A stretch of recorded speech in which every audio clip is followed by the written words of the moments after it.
사도신경으로 우리의 신앙을 고백합니다.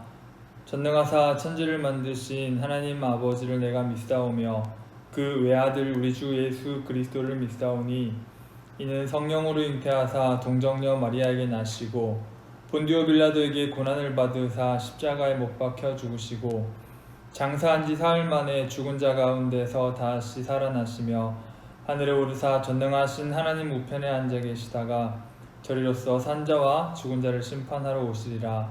성령을 믿사오며 거룩한 공예와 성도가 서로 교통하는 것과 죄를 사하여 주시는 것과 몸이 다시 사는 것과 영원히 사는 것을 믿사옵나이다.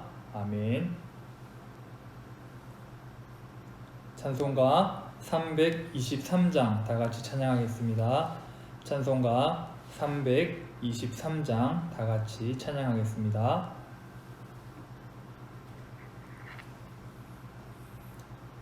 푸른 바다 나선이 몸 어디든지 가오리다. 괴로우나 즐거우나 주만 따라가오리니 어느 누가 막으리까. 죽음인들 막으리까. 어느 누가 막으리까. 죽음인들 막으리까. 아골골짝 빈들에도 복음 들고 가오리다. 소돔 같은 거리에도 사랑 안고 찾아가서 종의 몸에 지닌 것도 아낌없이 드리리다. 종의 몸에 지닌 것도 아낌없이 드리리다. 존귀 영광 모든 권세 주님 홀로 받으소서. 멸시천대 십자가는 제가 지고 가오리다. 이름 없이 빛도 없이 감사하며 섬기리다. 이름 없이 빛도 없이 감사하며 섬기리다. 아멘. 오늘 우리가 함께 나눌 말씀은 사사기 3장 18절에서 31절까지 말씀입니다. 사사기 3장 18절에서 31절까지 말씀입니다. 제가 가진 성경 기준으로 구약성경 363페이지에 있습니다. 구약성경 363페이지에 사사기 3장 18절에서 31절까지 말씀입니다. 우리 다같이 읽어보도록 하겠습니다.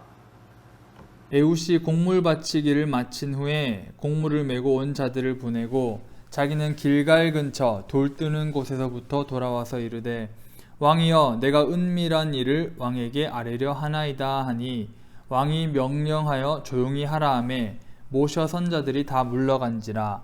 에훗이 그에게로 들어가니 왕은 서늘한 다락방에 홀로 앉아있는 중이라.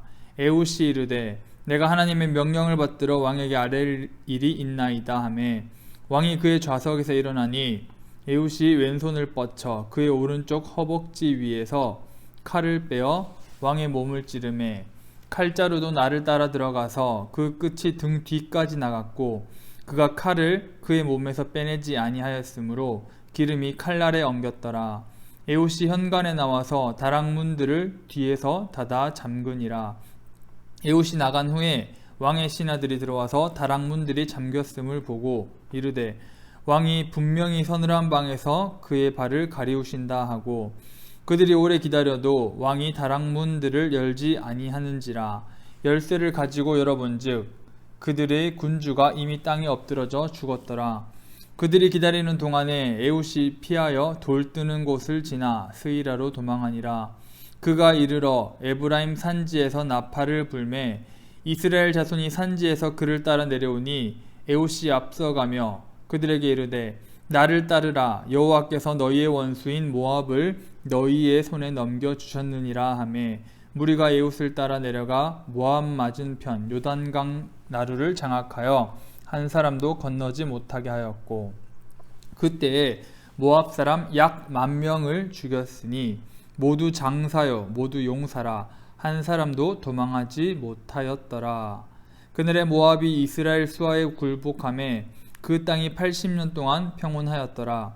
에웃 후에는 아나세 아들 삼갈이 있어 소모는 막대기로 블레셋 사람 600명을 죽였고 그도 이스라엘을 구원하였더라. 아멘. 오늘 본문 말씀은 지난주 우리가 같이 나누었던 에웃의 이야기가 계속 이어집니다. 오른손이 제한된 에웃은 모압 왕 에글론을 살해할 계획을 세웁니다. 몸에 칼을 숨긴 후 마치 아무 일도 없다는 것처럼 공물을 바치죠. 그리고 되돌아가는 척 하다가 길갈 근처 돌 뜨는 곳에서 부하들을 돌려보내고 혼자 다시 모압 왕 에글론을 찾아갑니다. 그렇게 혼자 돌아온 에웃은 19절에 기록된 것처럼 그 에글론 왕에게 은밀한 일을 말씀드리겠다라고 이렇게 이야기를 합니다. 모압 왕 에글론은 이 에웃의 얼굴이 낯이 익었습니다. 왜냐하면은 그 좀 전에 조공을 바치러 온 사람인 것을 기억을 했기 때문입니다. 그리고 그가 말하는 은밀한 일에 관심이 생겼습니다. 모압 왕 에글론은 아마도 에웃이 좋은 선물이나 좋은 소식을 가져왔다라고 이렇게 생각을 했을 겁니다. 특히 에웃이 20절에서 내가 하나님의 명을 받들어 왕에게 아를 일이 있나이다 라고 이렇게 이야기를 했을 때 아마 더욱 기대를 하지 않았을까 생각을 해봅니다. 에웃을 전혀 의심하지 않은 이 에글론은요, 은밀한 일을 은밀하게 듣기 위해 부하들을 모두 물러가게 하였습니다. 그리고는 자기가 휴식하거나 혼자 있을 때 사용하는 다락방으로 그를 부릅니다. 에웃으로부터 매우 좋은 선물이나 좋은 소식을 기대했던 에글론은 부하들을 내보내는 것으로 만족하지 못하고 은밀한 자신만의 공간으로까지 그를 불렀던 겁니다. 이 장면을 보면은요, 정말 에웃이 정말 머리를 잘 썼다라는 이런 생각과 또 그와 비교하여 정말 좀 에글론의 모압 왕 에글론의 어리석음이 잘 나타나는 부분이 아닌가 생각을 해봅니다. 에웃은 이 에글론이 방심한 틈을 타서 왼손으로 오른쪽 허벅지에서 칼을 빼고 에글론의 배를 찌릅니다. 17절 말씀처럼 에글론은 매우 비둔한 자였기 때문에 이 왼손에서 튀어나오는 에웃의 칼을 피할 수가 없었습니다. 결국 그 비둔한 몸에 칼이 꽂혀서 모압 왕 에글론은 죽고 맙니다. 에글론이 죽은 모습을 성경은 21절과 22절에서 상세하게 표현을 하고 있는데 칼이 등 뒤까지 나갔고 기름에 엉겼더라 라고 이렇게 표현을 하고 있습니다. 한글 성경은 기름에 엉겼더라 라고 이렇게 표현을 하는데 원문에서는 그의 몸에서 무엇인가가 흘러나왔다 라고 이렇게 표현을 하고 있거든요. 그래서 많은 성경학자들은 이 무엇인가가 흘러나온 것이 배설물이 아닐까, 창자와 그런 배설물들이 아닐까라고 이렇게 해석을 하고 있습니다. 마치 그 번제로 제사로 제사 때 이스라엘 백성 그 당시에 제사 때 그 소를 제물로 많이 바쳤는데 그 소의 배를 가를 때 창자와 그런 배설물들이 흘러나온 것처럼 말이죠. 또 재밌는 것은 이 에글론이라는 이 이름의 뜻이 황소라는 뜻을 가지고 있습니다. 그렇게 생각해 보면 결국 이 에웃은 칼 한 자루로 18년 동안 자기들을 억제하고 압제하고 그리고 핍박했던 이 둔한 그리고 비둔한 황소 한 마리를 도살한 거죠. 모압 왕 에글론이 기대했던 것은 은밀한 선물이었지만 에훗이 준 것은 은밀한 칼이었고요. 이 모압 왕 에글론이 좋은 선물을 기대했지만 하나님께서 주신 것은 죽음이라는 선물이었습니다. 그리고 에글론을 암살한 에훗은 현관으로 나가 다락방문을 잠근 뒤에 그곳을 빠져나옵니다. 이 에훗이 다락방문을 잠가 놓는 것은 에글론이 혼자만의 그 시간을 갖고자 하는 그런 상황을 만들어서 연출해서 그 탈출에 필요한 시간을 벌기 위한 것이었습니다. 다락방에서 빠져나온 에훗은 태연하게 에글론 부하들 앞을 지나 궁에서 탈출했습니다. 에훗이 떠난 후에 그 모압 왕 에글론의 부하들이 와서 다락방문이 잠겨 있는 것을 보게 됩니다. 신하들은 24절에서 왕이 발을 가리우신다 라고 이렇게 이야기를 하는데, 발을 가리다 라는 이 의미는 용변 보는 것을 돌려서 이야기한 거거든요. 우리 조선시대 때, 국사를 보면 조선시대 때 임금의 용변, 대변을 매화라고 표현을 해요. 매화. 네. 근데 모압에서도 이 왕이 용변을 볼 때 발을 가린다 라고 이렇게 돌려서 이야기를 했던 거죠.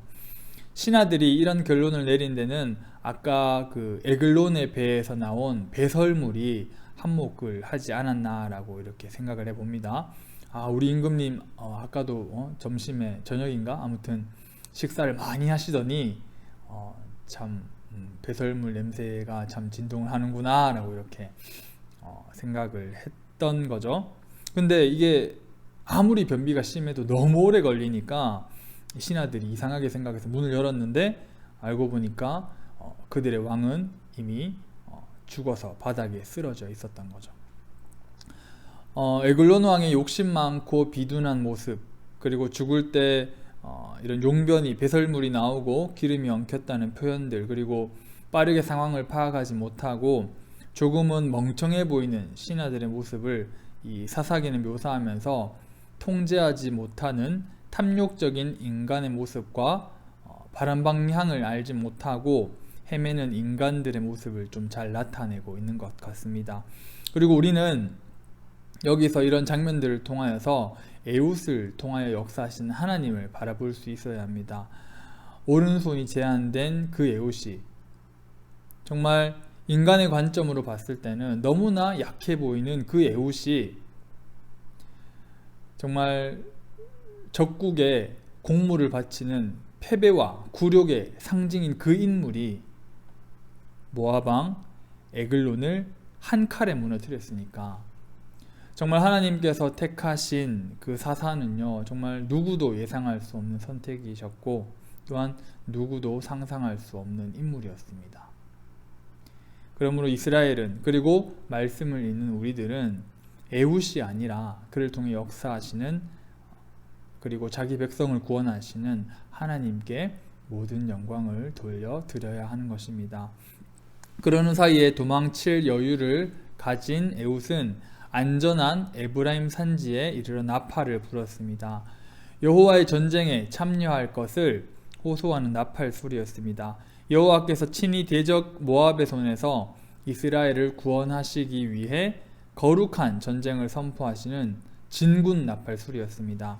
이 나팔 소리는 에훗의 전쟁이 인간의 전쟁이 아니라 여호와께서 개입하신 여호와의 전쟁이라는 것을 암시하고 있습니다. 27절부터 우리 29절까지 다 같이 읽어보도록 하겠습니다. 그가 이르러 에브라임 산지에서 나팔을 불매 이스라엘 자손이 산지에서 그를 따라 내려오니 에훗이 앞서가며 그들에게 이르되 나를 따르라. 여호와께서 너희의 원수들인 모압을 너희의 손에 넘겨주셨느니라 하매 무리가 에훗을 따라 내려가 모압 맞은편 요단강 나루를 장악하여 한 사람도 건너지 못하게 하였고 그때 모압 사람 약 10,000명을 죽였으니 모두 장사요 모두 용사라 한 사람도 도망하지 못하였더라. 아멘. 나팔을 불자 이스라엘 자손들은 에훗을 따르기로 결정합니다. 그들은 요단 강 나루를 장악하였고 여리고성에서 모압 땅으로 되돌아가려는 모압 용사 10,000명을 죽였습니다. 이 모압 병사들은 모두 다 장사였고 모두 다 용사였지만 여호와의 손에 붙들린 그 이스라엘 자손들을 당해낼 수 없었던 거죠. 사실 이스라엘이 이날 죽인 모압 용사들의 숫자는 그렇게 중요한 것이 아닙니다. 중요한 것은 이들이 하나님의 은총으로 완전한 승리를 거두었다는 것에 있습니다. 뿐만 아니라 29절에 보면은 이 엄청난 승리의 마지막 표현에 한 사람도 도망하지 못하였더라 라고 이렇게 이야기를 하고 있습니다. 하나님께서는 우리에게 승리를 주실 때 어설프게 주시는 그런 분이 아니십니다. 우리 여호와 하나님께서는 자신의 백성에게 승리를 주실 때 완벽하고 확실한 승리를 주신다는 것을 이 한 사람도 도망하지 못하였더라 라는 말씀을 통해서 우리는 알 수 있습니다. 마치 예수님께서 죄와 사망의 권세를 어설프게 승리하신 것이 아니라 완전히 짓밟고 완벽하게 승리하신 것처럼 너무나 완벽하시고 너무나 확실하신 하나님이심을 이 장면은 잘 드러내고 있습니다. 게다가 이스라엘의 승리는 단순히 모압의 굴레에서 해방되는 것에 그치지 않고 모압을 통치하면서 80년 동안 그 땅이 평온하였다라고 이렇게 이야기를 합니다. 이렇게 에훗 사사의 스토리가 끝나고 세 번째 사사인 삼갈이 등장을 하는데 삼갈은 딱 한 절로만 묘사를 하고 있습니다. 다 같이 31절을 읽어보겠습니다. 에훗 후에는 아낫의 아들 삼갈이 있어 소모는 막대기로 블레셋 사람 600명을 죽였고 그도 이스라엘을 구원하였더라. 아낫의 아들 삼갈이라고 이렇게 표현을 하고 있는데 많은 성경학자들이 이 삼갈을 이방인으로 추측하고 있습니다. 그 이유는 이 아낫은 가나안 신화에 나오는 바알신의 아내인 그 여신을 뜻하고요. 그리고 삼갈이라는 이름도 히브리 사람들이 잘 쓰지 않는 이름이기 때문입니다. 그래서 삼갈이 이방인이 아닐까라는 추측을 하고 있습니다. 그리고 당시 블레셋은 철로 만든 무기를 사용하였는데 그와 비교하여서 삼갈은 소모는 막대기로 블레셋 군사 600명을 죽입니다. 이런 모습들을 볼 때 결론적으로 하나님께서는 이스라엘 백성보다 이방인을 선택하시고 철제 무기가 아니라 소모는 막대기로 싸워 이스라엘을 구원하셨다라고 이렇게 이야기를 하는 거죠. 하나님께서 이 성경 말씀을 통하여 우리에게 말씀하고자 하시는 것은 막대기를 사용하는 이방인 삼갈과 그리고 오른손이 제한된 에훗을 선택하셔서 인간의 아무 공로 없음을 드러내시고 또한 오직 모든 사건 속에서 진정한 사사는 인간이 아니라 하나님 한 분이심을 온전히 드러내고 있습니다. 우리는 에훗과 삼갈의 스토리를 통하여 전쟁을 승리할 수 있는 요인이 병력이 뛰어나거나 화력이 뛰어나거나 머리를 잘 쓴다거나 사람이 많다거나 그런 것에 달려있지 않다라는 것을 우리는 깨달아야 합니다. 여호와 하나님께서 역사하시는 전쟁은 그에게 헌신하는 사람 단 한 명 있을지라도 아니 그 한 명이 없다고 할지라도 하나님께서는 승리로 이끄실 분이시기 때문입니다. 사랑하는 고등부 여러분, 우리의 신앙생활도 이와 같습니다. 우리는 보통 기도할 때 하나님 뜻대로 살겠습니다. 하나님께 모든 걸 맡기겠습니다. 라고 이렇게 기도하잖아요. 그런데 우리가 정말 심신이 미약한 자들이라 심신이 너무나 연약한 자들이라 정작 중요한 선택과 중요한 결정을 할 때는 하나님을 의지하지 않고 너무나 인간적인 방법으로만 우리가 해결하려는 그런 모습을 보일 때가 너무나 많습니다. 힘들수록 하나님을 더 의지해야 하는데 힘드니까 오히려 하나님의 손을 놓아버리는 우리들의 모습을 발견합니다. 그러나 우리가 하나님의 손을 놓는다고 할지라도 하나님께서는 절대 우리의 손을 놓지 않는다라는 것을 여러분들 꼭 기억하시기 바랍니다. 이 세상을 살아가는 동안 내게 다가오는 수많은 전쟁은 내 손을 놓지 않으시는 하나님께서 역사하시는 전쟁이라는 것을 믿고 하나님께서는 결국에 완벽한 승리를 우리에게 주실 것이라는 그 확실한 약속을 믿고 한치의 의심 없이 강하고 담대하게 나아가는 우리 사월교회 고등부가 되기를 예수님의 이름으로 간절히 소망합니다. 기도하겠습니다.